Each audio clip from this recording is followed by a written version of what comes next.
everyone, welcome back to the Marketing Nomad Show. It's your favorite marketer and podcast host. My name is Prit. I am the author of 0 to 4 Figures, a marketing strategy consultant, and a digital entrepreneur. A few of the roles that I do take on: I'm a podcaster, YouTuber, Etsy shop owner, and Skillshare Teacher as well. All of the links are in the description box below if you would like to check it out. On this podcast, I shuffle between giving solo podcast episodes and bringing in experts on various marketing, business, and mindset strategies to help you grow the business you love. In today's solo episode, we are going to be talking about 3 tips that I have for you to save the sale refund request edition. So first off, let's kind of dig into what I mean by the title. So for example, you've gotten a request for a refund, okay? Many of the times, we don't realize that there is actually an opportunity over there to save the sale, okay? It may happen, it may not happen, but it doesn't hurt to try, does it, right? So in this episode, I'm going to go over 3 tips that I do have for you on how you could possibly save the sale or even save the relationship with your customer, all right? So let's get into today's episode. Now, the first one is find out the real reason, okay? Ask them, take the time, reach out to them, ask them, well, if you don't mind me asking, how or why are you asking for a refund? Of course, you're gonna frame it a lot nicer than that. So if I have to, reach out to them trying to find out the problem, I would say, I would be happy to process this for you, but just as a way to understand your situation, can I know the reason behind the refund request? Okay, so this is usually a nice way to put it. Of course, you can add in your brand tone, your brand personality. That works as well. Now, what this essentially does is, 1, you're letting them know that, yes, I do agree for the refund request, but I just want to understand where you are coming from and what is the problem that you are finding. And now let me explain why this is so important for you to understand what the problem is. Because sometimes the problem can actually be solved by you and you can save the sale. In my case, there was an Etsy product. Of course, I do have to mention that on my Etsy shop, since they're all digital products, I do not offer refunds, but I did get a refund request once. And while I told her that I'm really sorry, it's company policy, I can't do the refund, but I would really like to know if there is some way that I can help you out so that maybe the product applies better for you and your business. And so when I asked them that question, I realized they didn't understand how to use the product for their business, which is why they asked for a refund.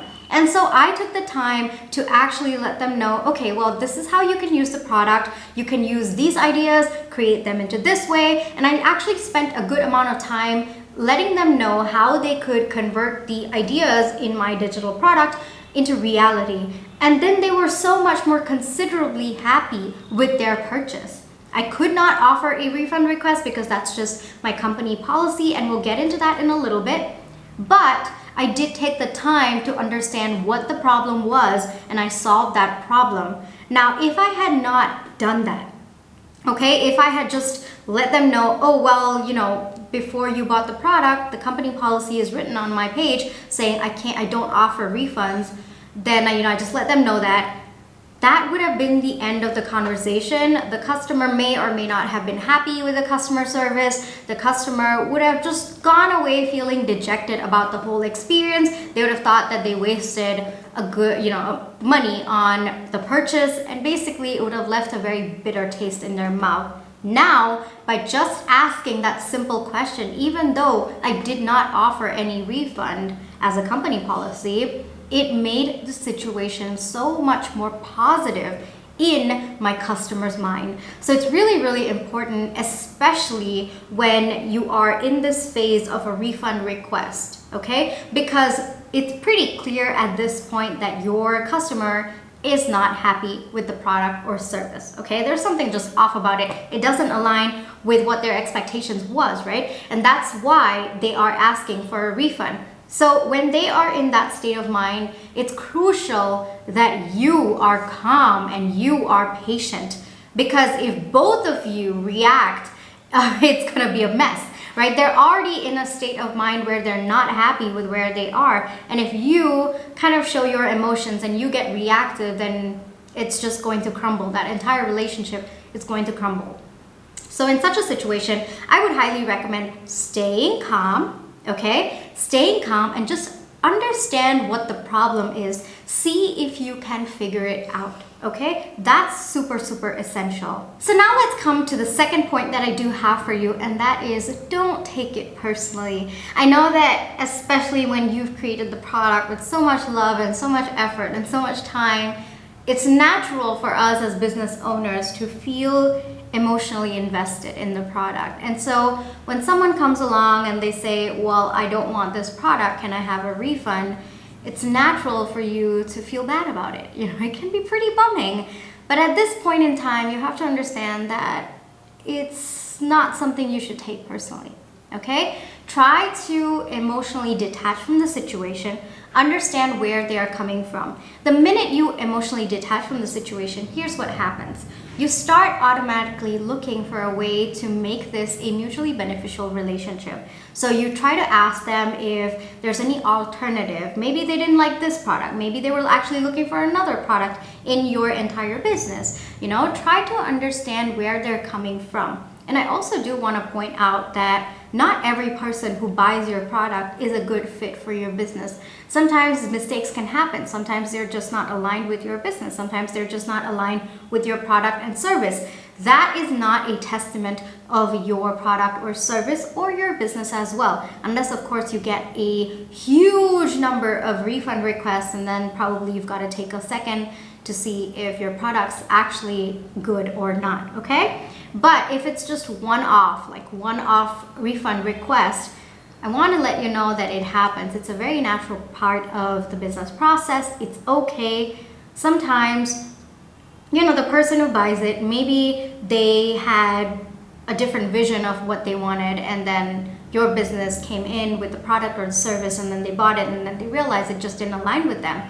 But in those situations, if you want to save the sale, always ask if there are any alternatives, or if they're just looking for an improvement. Maybe they're looking for an add-on instead of just removing the whole product itself, okay? So try to understand where they're coming from. Try to offer improvements, try to offer alternatives, try to make it a mutually beneficial situation where they're happy as well and you're happy as well, okay? The third thing is, you know, keep the entire experience easy. Don't make it difficult for them, okay? I know there are, oh my God, so many different businesses that I have been a customer and I wanted a refund and it was just so messy, so messy. It's like they purposely made that entire experience so difficult for me to request a refund. And by the end of the experience, not only did I not like the product, I absolutely had a very strong dislike for the company as well. It was just such a negative experience and I never wanted to have anything to do with that company. So as much as possible, keep the experience easy, okay? If they want a request, like I said, do your due diligence and all of those things. Try to see if you can upsell or downsell, most likely downsell at this point, or if they're looking for an alternative, like I mentioned in point 2, but keep the entire process easy and breezy for them. Don't ruin that experience because like I said, they're already in that mindset where they're unhappy, right? If they're asking for a refund request, it's most likely that they're not happy about something related to your product, your service, or even your business for that matter. You do not want to make things worse at this point.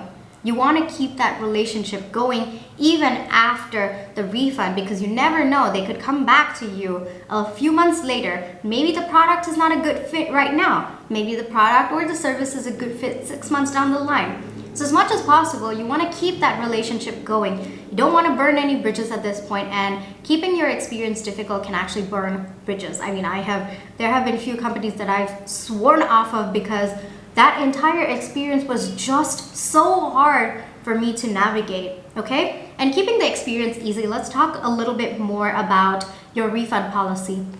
I believe every single business, whether you have a product or a service, you really need to have a refund policy out there, okay? This is absolutely vital. You need to keep it in a place that people can see. Don't put it in some small corner of the world, of the internet, where people will never find. No. Keep it bold, keep it out there for people to see before they make the purchase. And there are two things that happen because of this. One, when people know that yes, there is a possibility for me to return this, you're essentially telling them that it's okay if you don't like the product, just give it a try, okay? And that really makes them feel a lot more secure about testing, especially if your business is something that they've never worked with before, or they've never tried a product of your business before. So that can really give them that emotional push, I guess I would say, that comfort to test out your product or service. So that's one way. The second way is if you are super clear about your refund policy before they purchase, okay? That gives you some sort of standing ground when they request for a refund that goes against your refund policy later on. Like for example, for my Etsy digital shop, I have the refund request in every single place, guys. It's everywhere. They will find it, whatever. Even if they don't see the product, they will see my refund request policy. And the reason why I've made it that clear is because I want to have some ground to stand on if I get a refund request. And I have gotten refund requests. I think I've gotten about 3 in the last 2 years, if I'm not wrong. And none of them, I told them, I did mention that according to my refund policy, which is mentioned on every single product as well as my main page for my Etsy shop, I cannot do this, but can I offer you an alternate solution, or can I find out what the problem is so that maybe I can help you out in some way or shape or form? And yeah, that's actually happened, And I think it's also important to understand that the other person may have their own experiences or their own thought process, and you've got to validate that. You've got to understand that. You've got to say, okay, I understand where you're coming from. I tell you one thing, okay, about making this entire experience positive and easy and whatnot. So according to my refund policy on my page, right, there is no refund. You can't get it. But for my marketing consultancy services, there is a full refund if you cancel within 24 hours. There's actually an airplane going above. I don't know if you guys can hear it, but I'm just going to continue talking. It's kind of a nice sound. I like it personally. And yeah, okay. So what was I talking about? Yes, my marketing consultancy firm, okay, my marketing consultancy services, I do have a refund policy. If you cancel within the first 24 hours, then you get the complete refund. And then if you do it 1 week before, there's something of that sort where you get 50%, then 10%, then something of that sort. So I make sure that it's crystal clear, and I make sure it's on the page so that before they click, okay, buy now, or I want to move forward with this service, they know what they're getting into. That makes it easier on my end when I have to reject a refund or when I have to accept a refund. It just makes everything so much more clear and simple. And the more clarity you have as a business owner and as a person selling your product or service, the easier the experience is going to be on their end. So there's an actual connection over there. So the more clarity you have, the better it is for your business, the better experience it is for them, better experience for them, better relationship building, okay? So that is one more thing. I guess in my notes, I've actually kind of written fast and quick response. Yes, you don't want to make sure that, you don't want to take forever to reply. I have seen that. Again, it really ticks the other person off. Really, I think that refund request, your customer's already in the mindset that they're not happy about you. So as much as possible, you want to save, or you want to raise their expectations of you as a business. You want to make them feel better about that entire situation. So I would say you've got to get on it, okay? And yeah, another thing is make sure that you're getting feedback. Even if people are not requesting refunds, it's important for you to get feedback from your customers. Have an email that is sent out maybe after a week or two, depending on your product, of course. Like some products, you need at least like 3 months of using it to be able to give a good feedback.